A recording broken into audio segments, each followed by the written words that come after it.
up, you guys? I'm Rachel DeMita, and welcome to the Courtside Club. Today, I am joined by two-time WNBA All-Star and ESPN superstar, Chiney Ogwumike. Yes. Welcome to the Courtside Club. I am so happy to be back with you. By the way, this is the only time we can actually have like a friend dinner, but actually working. I know. She's in town. I was like, oh, you're in town? Great. And it's like, can we do pod? And I was like, absolutely. We've been meaning to do this for years. So I've known you since Adidas days, probably 2015, 2016. Yep. What I think is so interesting is you were just kind of stepping your toe into this kind of posting space, social media space. And to see you now, first of all, congratulations on your extension at ESPN. It's incredible. Thank you. It's a blessing. Honestly, it's really a blessing. You know, started off, you know how you started in the bottom? No. I started off in like a studio that was like pretty much a closet in the fourth, which is like pretty much the last building at ESPN, that you had like the guy one person manually operating. It's called, well, I don't want to put shame to our studios, but it's called PD41. Okay. One person manually operating everything. And then I'm in an opposite corner and like doing my everything. And I learned so much through SportsCenter Africa and the international side, and they do amazing work. But to start from the small little studio to now have an amazing studio here in LA and primarily working on NBA Today and NBA Countdown. Yeah. It's a dream. But yeah, like if you asked me in 2015 when we first met, what do you do? I was like, oh, I kind of like basketball talking. But you're such a hard worker though. Like you deserve every bit of it, because you were also like, even with me, and I've like been in the hosting space for like a little bit longer, but kind of just like asking me, okay, like I don't even think you had an agent at the time. Yeah. You were like, do you think I need this? And then you were getting really good like with your social media. So I don't know. From the outside looking in, I'm so proud of you and like happy for you. Well, right back at you, because you're like, you make conversations so easy, and you've been doing this whole interviewing top tier athletes, but making it feel like you're a friend. But I'm just like happy that I'm an actual friend and not just someone that just comes into the schedule once in a while. But you're doing phenomenal as well. You make it so much easier for me. But I wanted to ask, because you're a very unique talent in a way, because you are still technically a professional athlete. You are kind of doing both. First of all, what was that like, kind of splitting up your time or being able to manage your time? Because training in itself is a full-time job. Yeah. And then television is not an easy task either. Yeah, it's not been easy, but it's been so rewarding being a simultaneous professional athlete and a broadcaster. And at times, you know, the first question people always ask is, how do you balance it? Yeah. I'm like, I'm not great. My mom was always saying, Chiney, where your husband at? And all that type of stuff. And like, how do you have a life and be great at both? And I've really had some adversity when it comes to injuries on the court and trying to find my way back there. But now I feel like I'm at a great place. You know, this is the first off season that I've had that I'm not rehabbing from something, you know, coming back from something. And on broadcast, I mean, this is my wildest dreams. And so I just think that the way that society has moved, especially for women having voices and people of color having voices, and like one thing we learn in basketball, and I think you and I are uniquely positioned to talk about it, if you got game, you've got game. If you love the sport, you love the sport. If you can hoop, you can hoop. There's nothing else that really matters. And so just centering myself with people that believe in that vision has allowed me to get to where I am today. And so, have you noticed a different level of respect that you've gained because you are an athlete? Because you have a lot of great takes, speaking on the NBA, that I feel like even sometimes I'm like, girl, she knows what she's talking about. Like, sorry, RJ, or sorry, Perk. Like, Chiney's got it. Well, I think it's because I can't afford to really make a mistake. Because a lot of times as women, when you make a mistake, that mistake is magnified. Now, mind you, there is a subset of the population that will say, look, we roast, no offense, Stephen A. Stephen A. knows I love you. I love him and everything. But like, we roast Stephen A. We roast Skip for every bad take, which is true. Mm-hmm. But as women, it feels like those are held on to you way longer, our mistakes. And so I think every day I always try to come in with a unique perspective, which is that I'm a current athlete. And so I know exactly what it's like to be in the locker room, or the craziest thing that'll happen is I'll say someone's name and everyone's watching. Like a lot of the NBA guys are practicing at that time or getting ready to practice. And so it's probably up in their arena. So like I'll say an athlete and the next thing I'll get a FaceTime live on TV. And I'm like, bruh, if I'm talking, I can't answer the FaceTime because I'm on air. Right. But it just is funny, like where you time, space, awareness. Wait, who's FaceTimed you? I can't do it. I can't do it. But even if it's like a friendly. Oh no, they're all like. Yeah, well, I mean, they're not like mad at you most of the time. Huh? No, there are a lot of people that reach out that are great. I got to keep my sources. Okay, that's fine. We can keep the sources. Starting your own small business can be a total roller coaster. Between all the bumpy twists and turns comes the actual business side of your business, which can really throw you for a loop. Luckily with QuickBooks, you can manage your business with confidence from the start. So no matter how bumpy the ride gets, you can always stay on track. New business? No problem. Success starts with Intuit QuickBooks. Learn more at QuickBooks.com. I want to ask you some NBA questions. I have some topics for you. Let's get it. Exclusive for the Courtside Club. I want to know your sleeper teams right now in the NBA.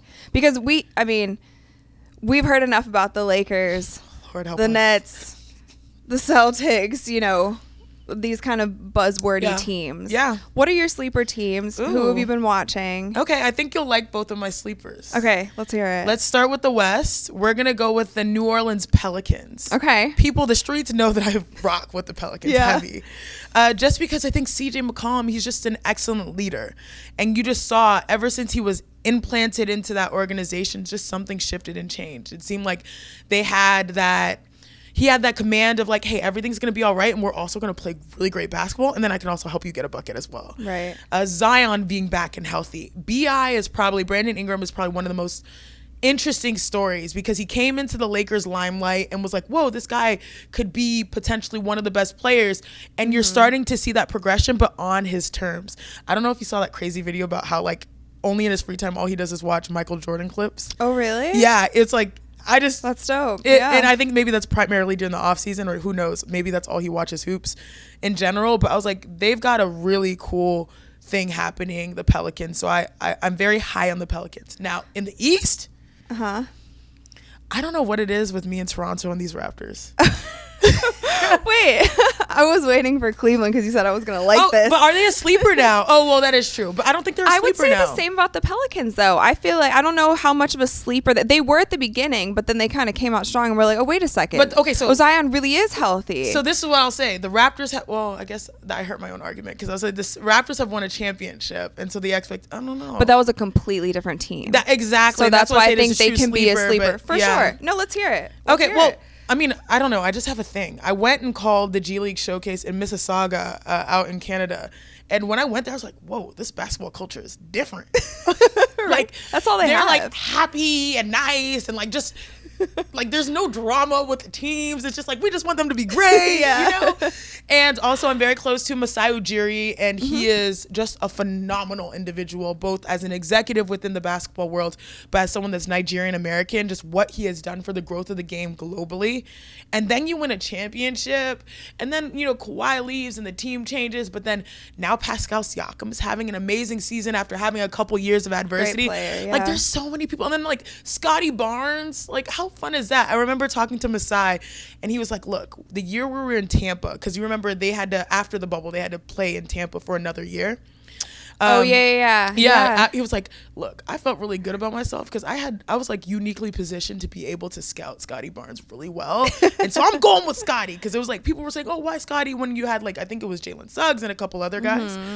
And Scotty just goes out there and balls. And I'm like, wow, like there's just like brilliance. Sorry, I'm a nerd when it comes to the Raptors, and I just love them. No, that's great because it's some team that we do not hear about as of late, especially when we have like just these bigger teams. But I think as we're seeing with even how the NBA standings are right now, none of the teams we've been talking about are even in the top 4 in either conference. Correct. Like the Warriors are having their law. I think they just won last night, which was off of like Steph having to go for 50. Right. So that's why I wanted to ask you, with the basketball brain that you have, since you are in LA, we have the Lakers and the Clippers. Early on, I had a lot of people say the Clippers are going to be title contenders. I don't believe it, but I want to get your take on both of these teams and if there's anything that the Lakers can do to kind of turn their season around a bit. See, one thing I love about podcasts is that I don't have a producer in my ear saying rap, rap, rap, because usually after 60 seconds, they're like, Chiney, you've been talking too long. We got to move it to the other people. So I'll give you my full thoughts. Yeah, let's hear it. Let's start with the Lakers. I think, and this, I don't think it's a hot take, but like they're going to have to move someone.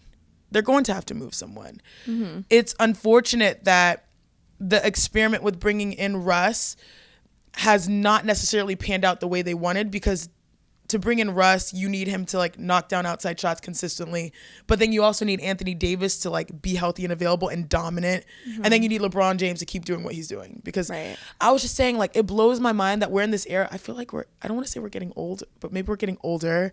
We're like, LeBron may go for 30, KD may go for 30, Steph may go for 30, and their teams will probably still, could still lose. Yeah. Like, what is happening? Before, like, growing up, we were like, oh, it's a wrap. Right. It's a wrap. And so when I think about this Lakers team, I just think that, unfortunately, LeBron said it after, like, game 1, we don't have enough shooters. And even when you do shoot the ball better, it's not so sustainable for you guys to be, for the Lakers to be successful. And so I think someone is going to have to get moved and for them to balance out the roster that they need to be. And when you say someone, do you mean one of those three? LeBron, AD, Russ?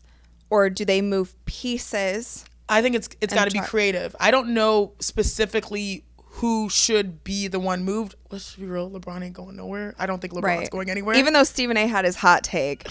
You gotta get rid of LeBron. That's a really bad Stephen A impression, but you know what I'm going for.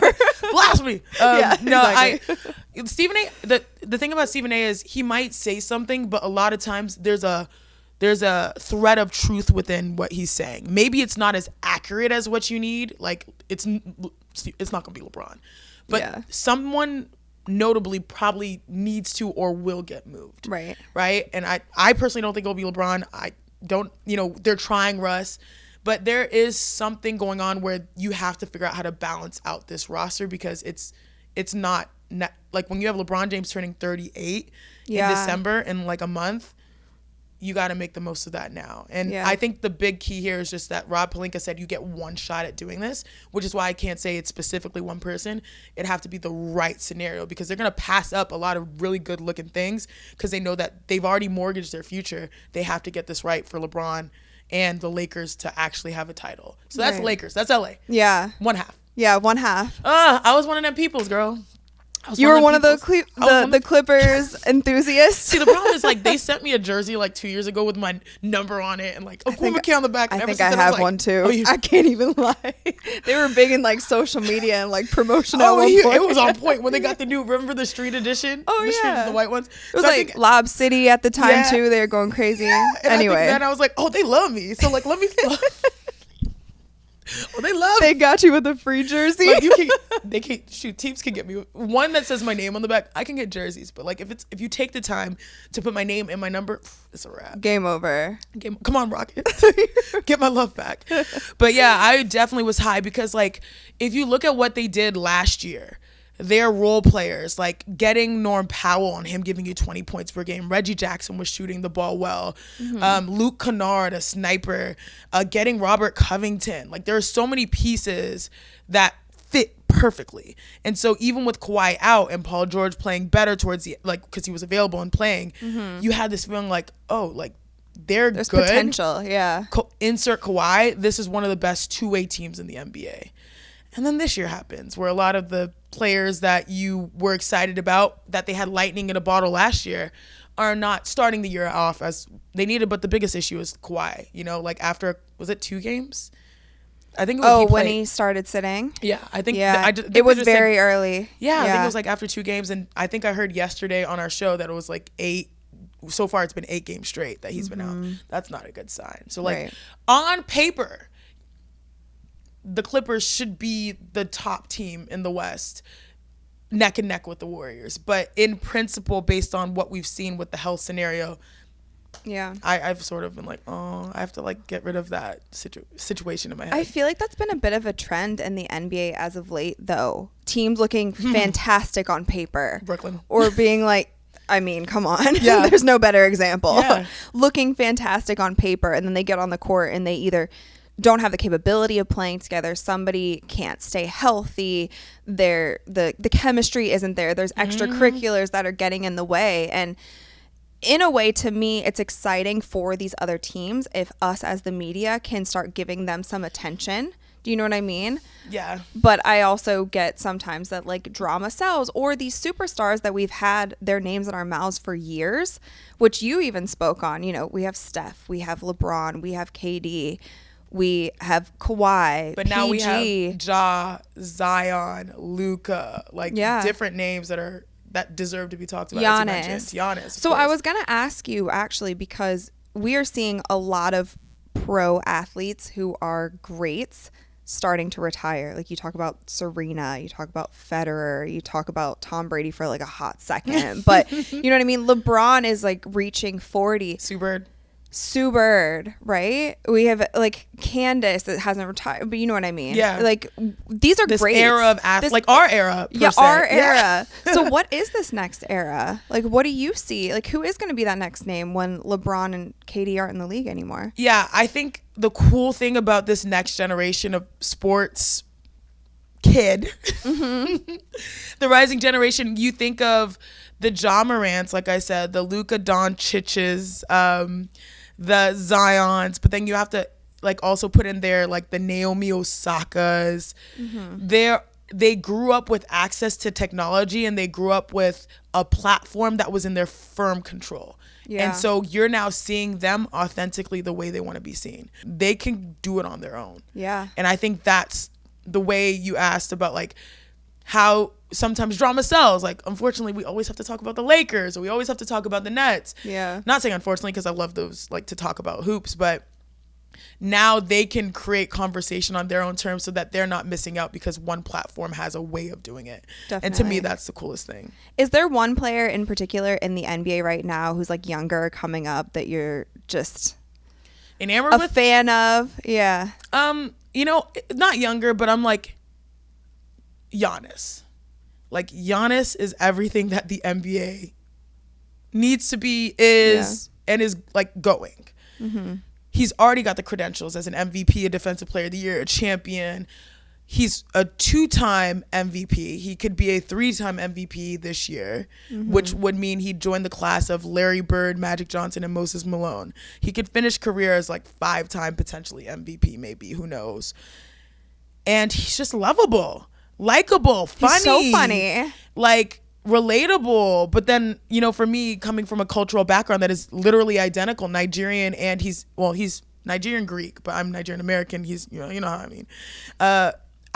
I know he's not young, but I think he represents everything that's good in the sport, because he has, and I don't want to like make this comparison lightly. I think we're seeing a different version of it through Giannis. When we think about Kobe and that Mamba mentality about how you approach every game like so seriously and you want to be great, you know, Kobe did it with that killer mentality, right? Like, Giannis is doing it in his own way. Every game he's out to prove something. He has a chip on his shoulder, and not saying that those two players are the same by any means, but like, he's very intentional about every time he steps on the court, it means something. And you can just see it through his game. And maybe because he's not like doing the most arrogant things on the court, right? You don't really, it can fly by sometimes. And maybe because he has 48 or 49 against my Rockets, it gets pulled out after 28 minutes. Right. You know, he's not getting those like 60s, 70s, you know, but I think holistically, Giannis Antetokounmpo, I just am like, he's number one in my book of like NBA.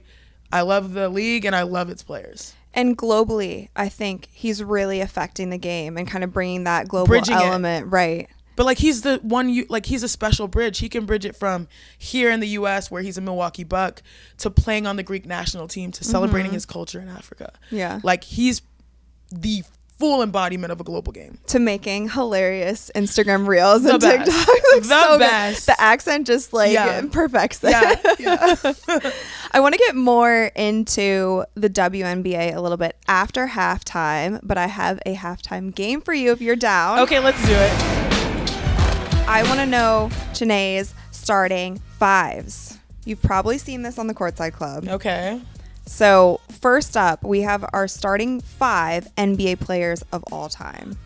Ooh. These are specifically your starting 5 NBA players of all time. Okay. My starting 5 of NBA players of all time. Mind you, this is mine. It's not like saying this is what I think is the overall NBA unbiased opinion. If you heard Jacoby's interview, you can say whatever you want. Okay, good. So I'm going to go with one, obviously, Michael Jordan. Like, do I have to explain why, or I can just drop him? I think we all know. Okay, thank you. I don't no explanation necessary. Michael Jordan. I'm going to go with LeBron James, because if we have a GOAT debate, those two go head to head.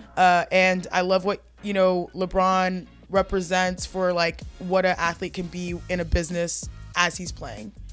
And then MJ just for like all time.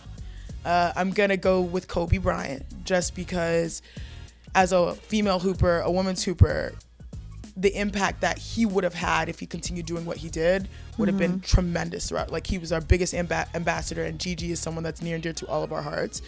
And just like that Mamba mentality, that is something that is just universally understood, not even just in basketball, but throughout the world. So I've got MJ, I've got Bron, I've got Kobe, I've got Bill Russell. Okay. I'm on the WNBA, the Players Association, and so we've had a lot of conversations the last few years about the impact of what playing can be, not just as like winning and like how you can change the game in your community, but also through advocacy. I think Bill Russell, we're celebrating him all year long. Seeing that 6 there is super special, so he's up there for me.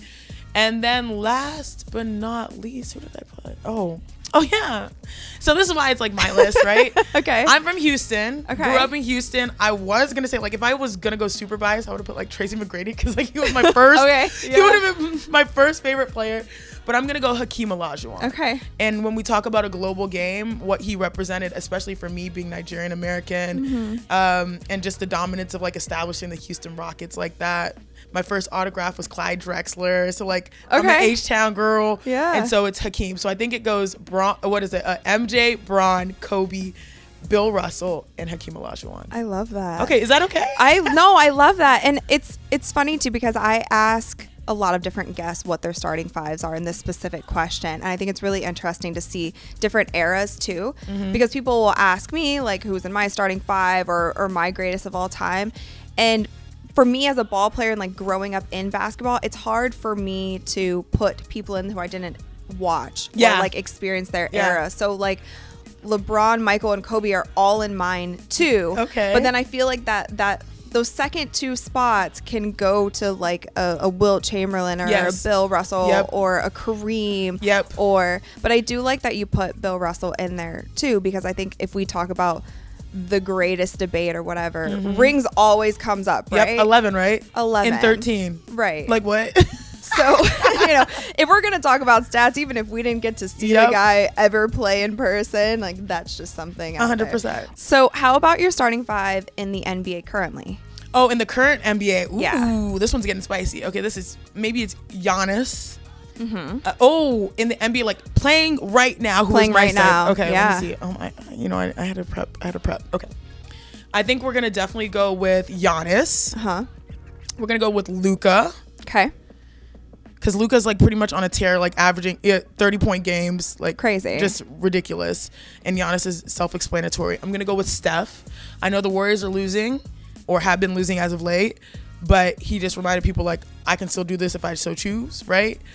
But he knows he has to get the young guys. I don't think this is going to continue for too much longer. I don't think so either. But I think I love it because Steph is always good with like a subtle statement. And he's like, look, I could do this, but we're going to develop these young guys. But y'all don't forget.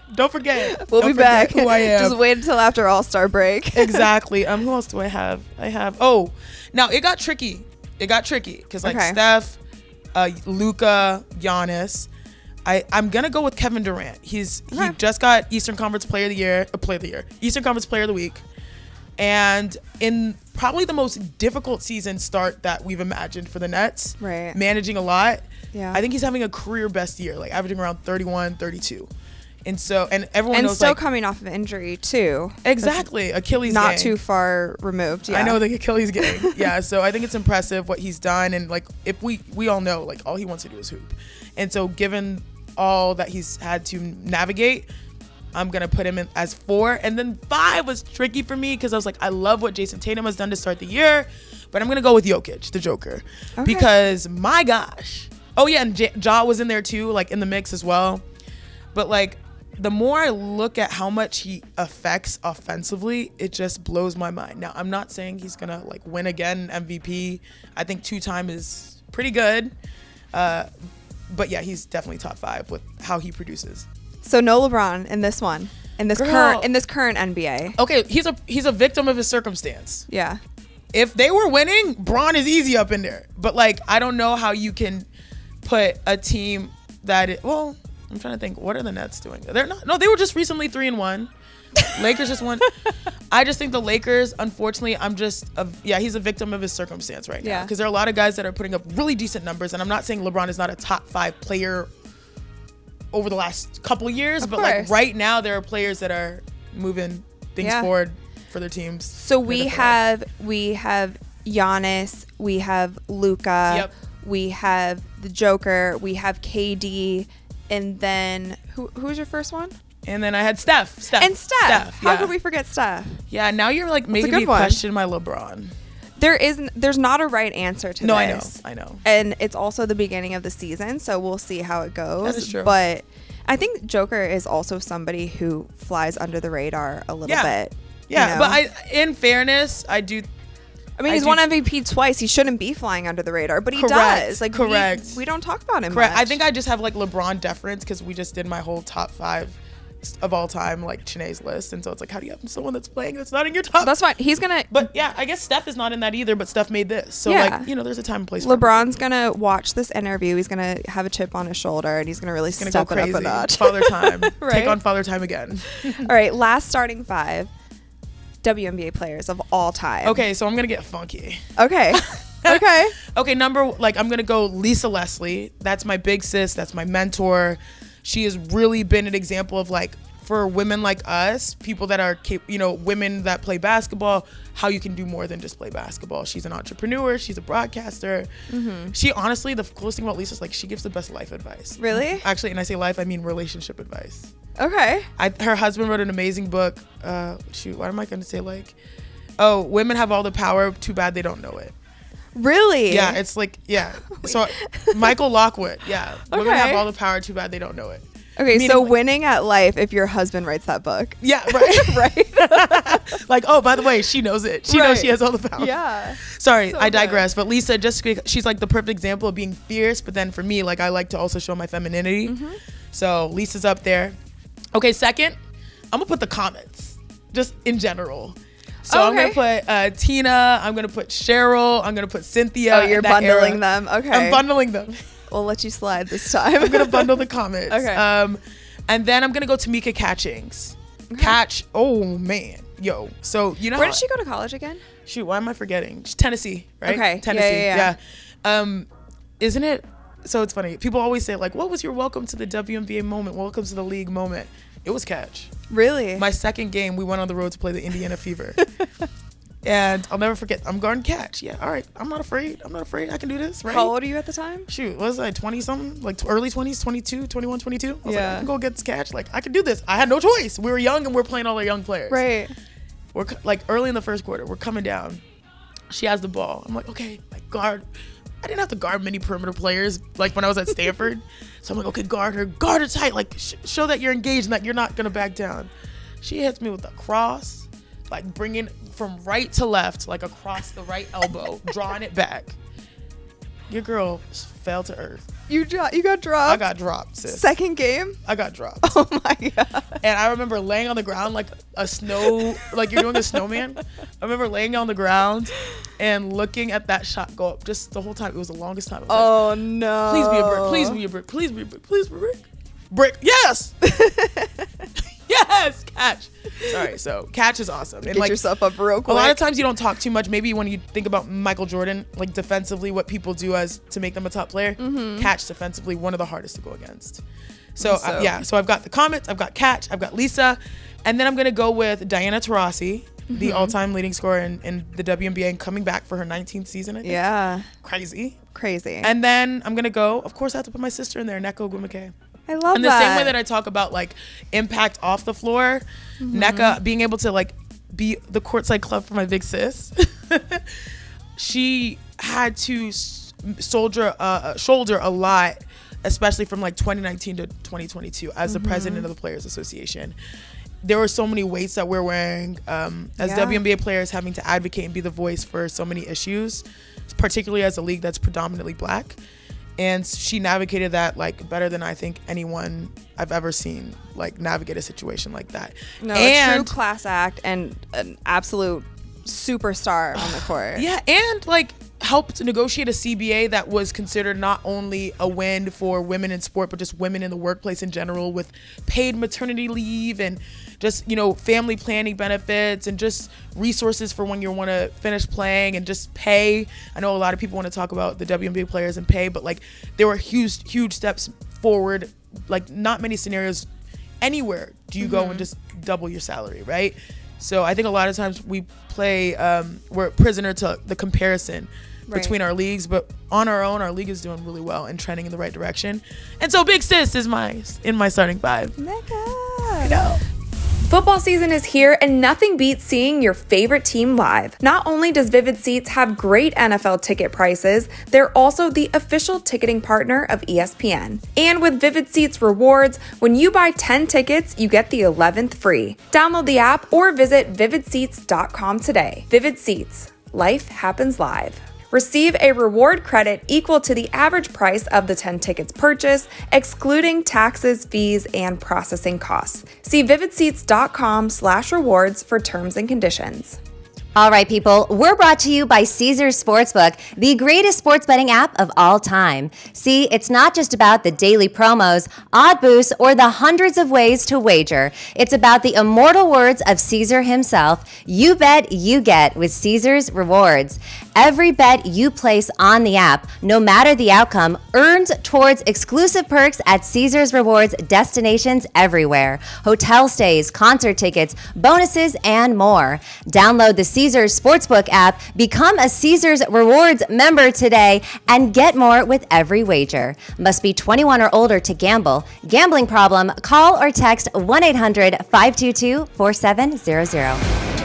Can you actually let us under the hood a little bit to those conversations? Because you're familiar with it just as much as I am. The little chirping that we have from everybody else, from fans, from people who even aren't familiar with women's basketball or the WNBA, who have everything in the world to say about it. Yeah.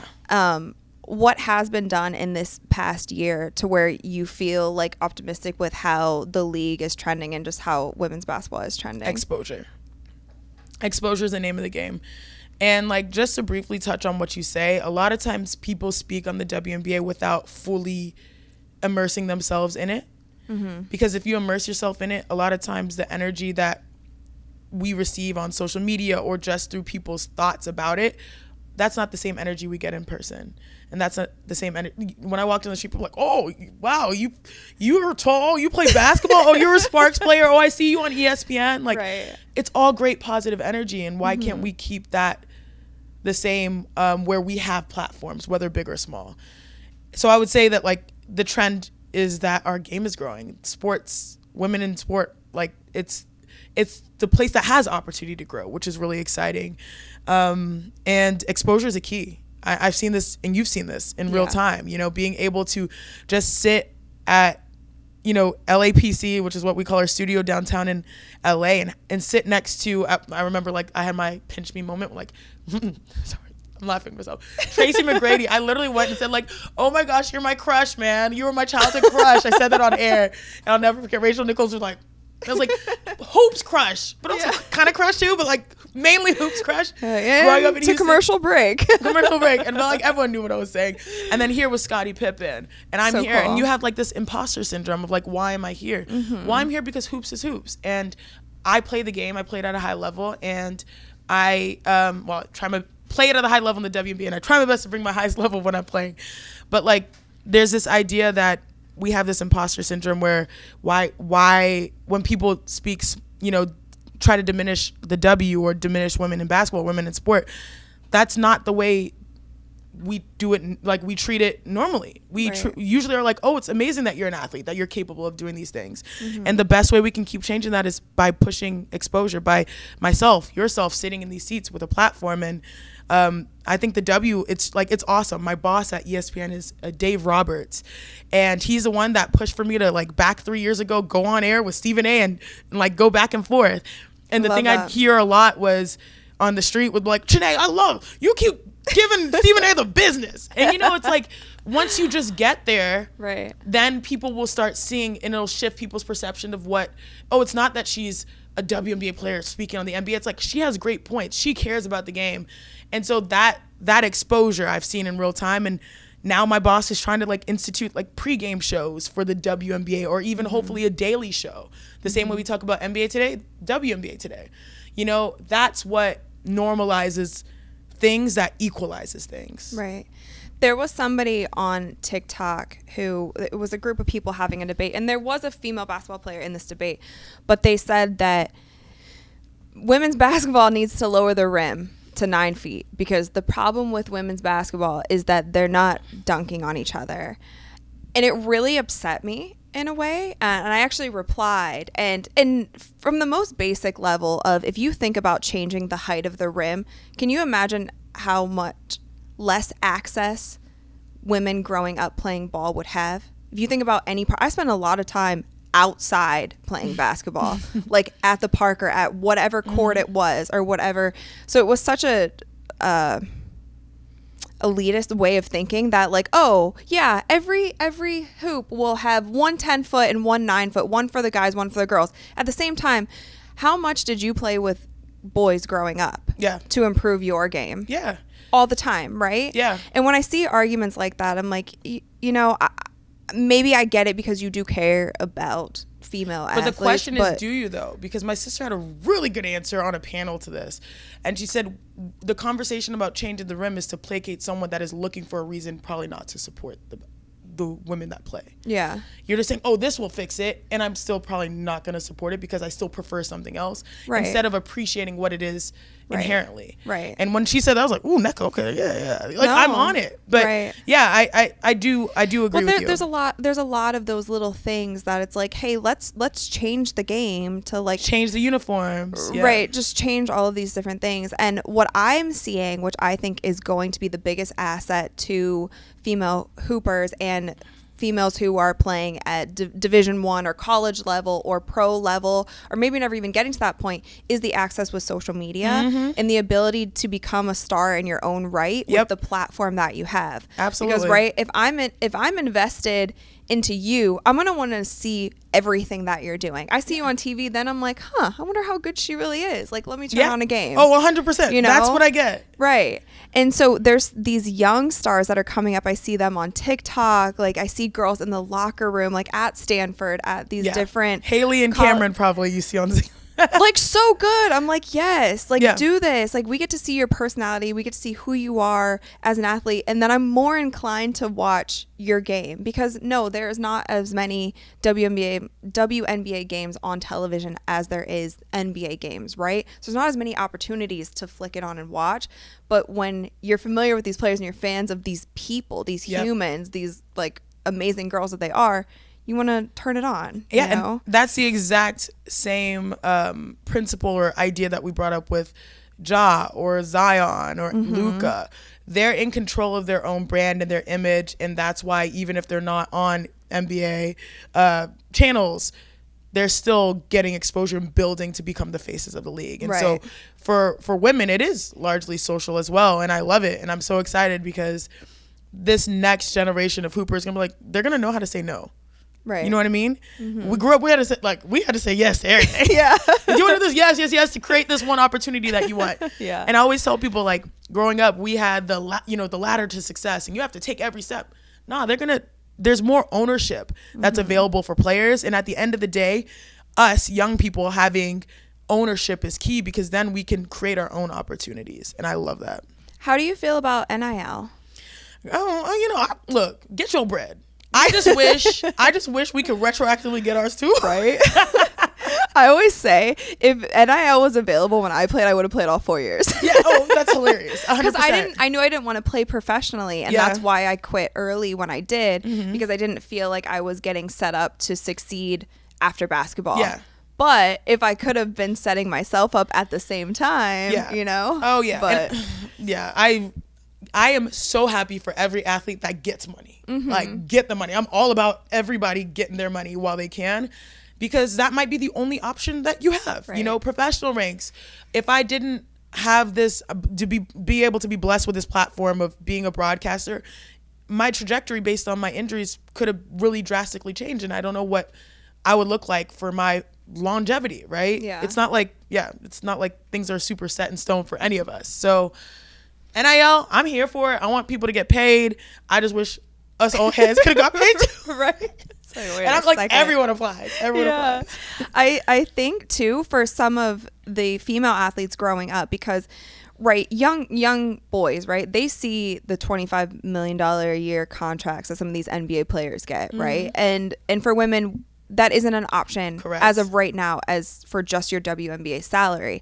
But if you see these girls in college who are getting these brand deals and kind of making a name, and then you see people like yourself, people like me, who have transitioned their playing career into something else, like, it gives you another option to where you can still take basketball or take whatever sport it is for as long as you can ride it, and then you can, go into that next thing. So I think overall it will help women's sports and sports it does in seem general. a little bit like the Wild West, because I've been seeing like some of the money some people make. It needs to settle out. I think that there's gonna be some ebbs and flows until we see where it really stands. Yeah. We are reaching the end of the game, so I have some buzzer beaters for you. Okay. What is the best game you've ever sat courtside for? I've sat courtside for some really cool games, but I'm gonna take a creative way to this.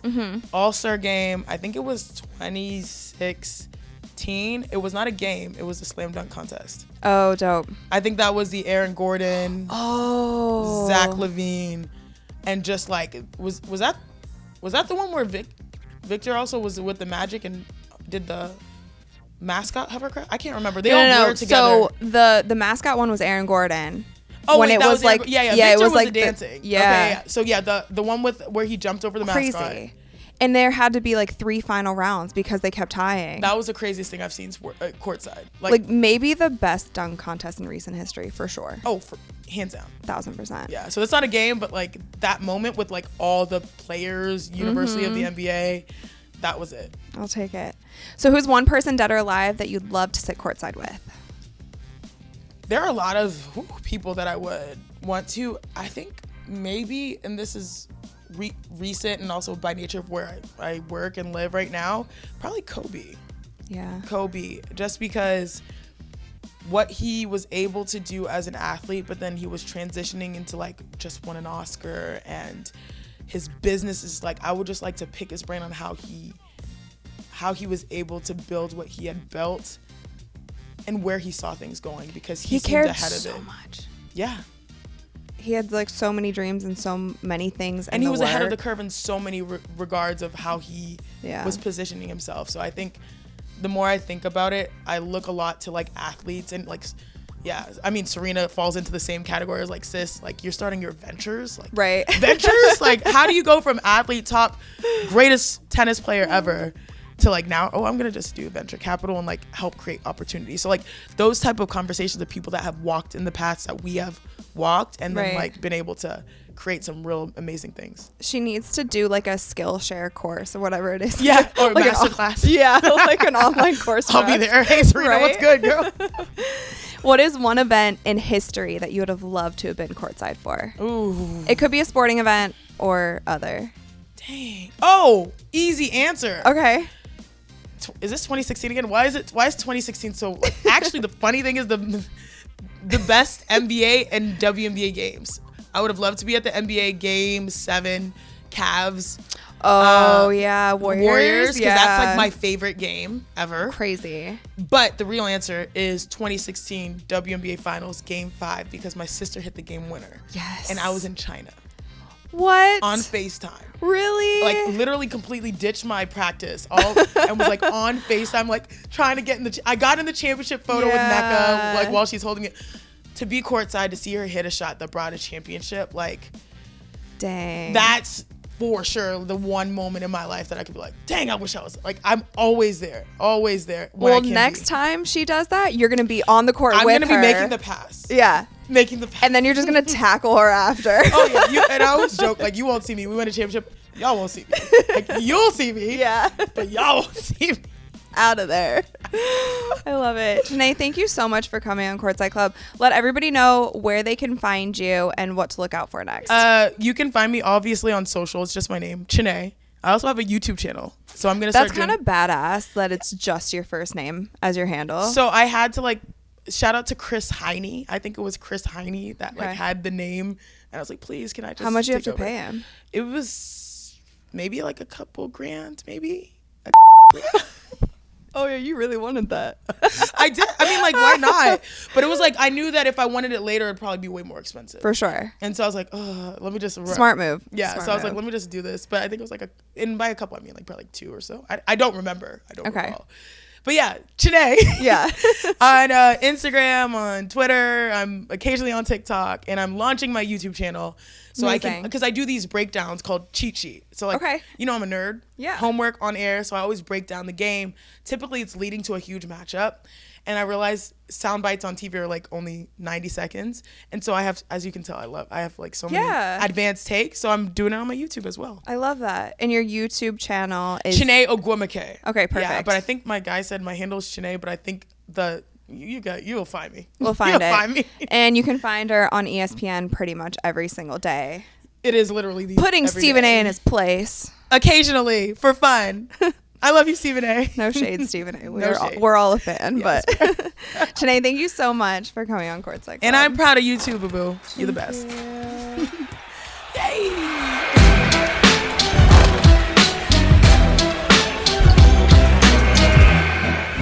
What's up, guys? It's Rachel DeMita. Thank you so much for watching this week's episode of Courtside Club. Make sure that you like, rate, and subscribe to ESPN's YouTube channel and wherever you listen to your podcasts.